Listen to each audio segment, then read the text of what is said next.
bang goes the lorry.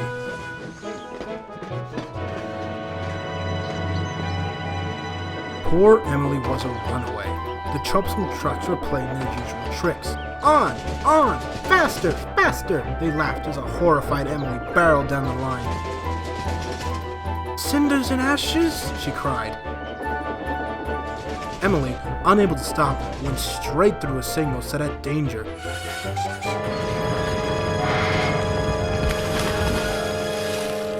Soon the breakdown train came to put Emily back on the rails.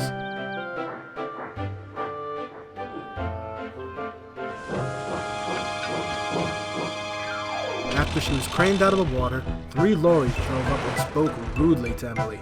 Huh, scoffed one of the lorries. It's a swamp monster. Emily tried to ignore what the lorry had said, but then another lorry spoke up. Why does Sir Topham Hatt allow such an old and ugly thing like that to run on his railway? Emily couldn't contain herself any longer. Old and ugly? Yeah, with those huge ugly wheels and that hideous green paintwork. You look like a swamp monster. What are you even doing here? We heard an old steamer had an accident, so we were asked to help deliver the cargo. Well, I don't need any help. Unlike you lot, I'm reliable. Reliable, eh? I guess your controller can always depend on you to go for a swim. This doesn't usually happen. But one thing's for sure, I can get my work done without causing such a fuss. Huh, well, just you wait.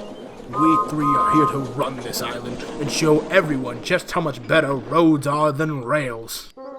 Emily decided it would be best to not say anything else, so she went back to the yard. That night in the sheds, Emily told the other engines all about how rude the lorries had been to her that day.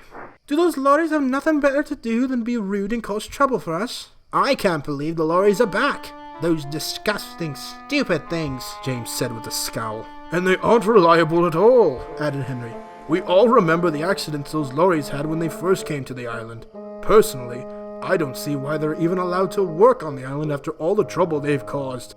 Then Edward spoke up. Now, you all know that even though they do cause some confusion from time to time, those lorries have taken a load off our buffers by taking smaller loads that would be too inconvenient for us to take on our own trains. Emily, I don't think these lorries' antics are anything to worry about. Yeah, and besides, they're more of a danger to themselves than they are to the railway.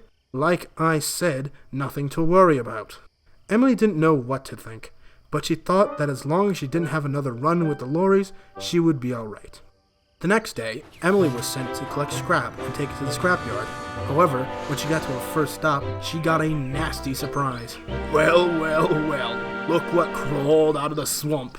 Emily plucked up the confidence to respond to the lorry's rude remark. I've got an important job to do, and I don't have time for your nonsense, so it's best you just mind your own work and stay out of my way.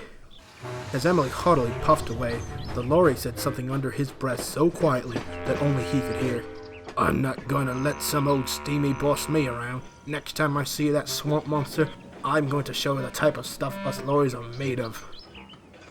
Later that day, the lorry was heading down the road near a level crossing when he heard Emily's whistle, and he got a rather sneaky idea. Everyone knows that the engines have the right-of-way at a level crossing, but once the lorry saw and heard Emily, all he cared about was trying to beat her to the crossing.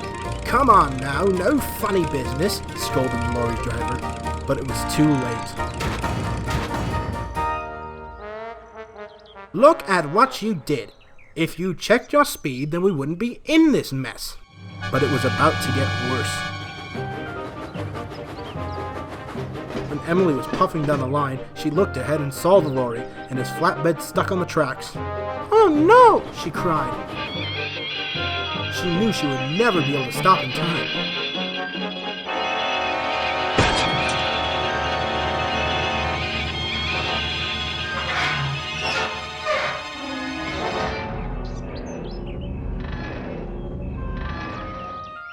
Luckily, no one was hurt. Soon James arrived at the breakdown crane to clear up the mess. Sir Topham Hatt was on board and had some stern words for the lorries. You lorries cause trouble wherever you go. I'm going to have a talk with your superintendent. And, Emily, Yes, sir, said Emily sheepishly. The accident wasn't your fault. There was nothing you could have done to stop that horrid lorry. So I'm taking you off scrap work until I make sure those lorries never bother any of my engines again. Oh, thank you, sir. After that, the engines didn't have to worry about the lorries ever again, and life on the railway was peaceful. Well, until next time.